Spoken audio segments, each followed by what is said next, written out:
Resumir o papel de uma placa-mãe não é tarefa fácil. Em um computador, ela é o componente que mantém tudo alimentado, conectado e funcionando. Algumas delas têm entradas para o encaixe de placas e componentes. No entanto, outras contam com dispositivos de som, rede, vídeo e outros periféricos integrados. Essas são as onboards, e você vai aprender um pouco mais sobre elas neste vídeo do Tecmundo. No contexto da informática, a palavra onboard significa na placa. Isso quer dizer que a placa-mãe já conta com um ou mais dispositivos integrados. Por exemplo, ela pode contar com um chip de vídeo ou com a capacidade de processar vídeos, mesmo sem ter uma placa dedicada exclusivamente para isso a princípio. Isso não quer dizer que você tem que se contentar com as capacidades da placa-mãe, afinal, elas podem ser bem reduzidas se comparadas a componentes específicos, até porque, por exemplo, os chips de vídeo on-board utilizam a memória principal do PC, enquanto componentes off-board têm memória própria.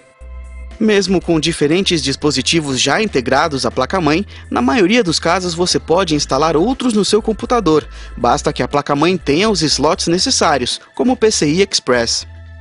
Por exemplo, se você instalar uma placa de vídeo, a onboard é automaticamente desabilitada, salvo alguns casos em que você precise alterar manualmente na BIOS. É importante deixar claro que, apesar de os componentes serem embutidos na placa-mãe, cada um deles funciona separadamente.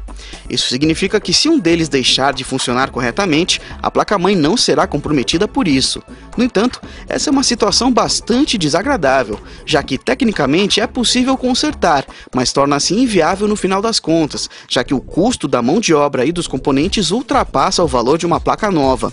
Geralmente, quando isso acontece, uma placa off-board é colocada para substituir o componente defeituoso. Uma das vantagens de uma placa-mãe com componentes on-board é o baixo custo, pois reduzem o custo final do computador. Porém, o lado negativo é que elas perdem desempenho, pois o processador precisa executar tarefas que poderiam ser realizadas por placas específicas.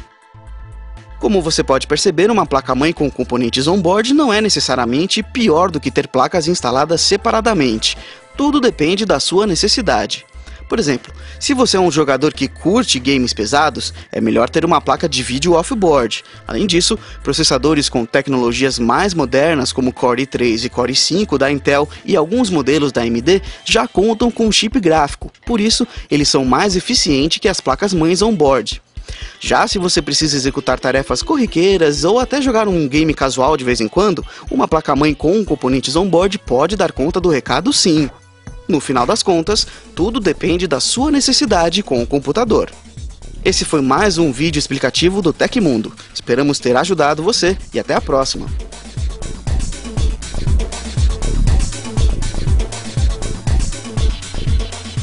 Ei, não se esqueça de clicar no botão para se inscrever em nosso canal.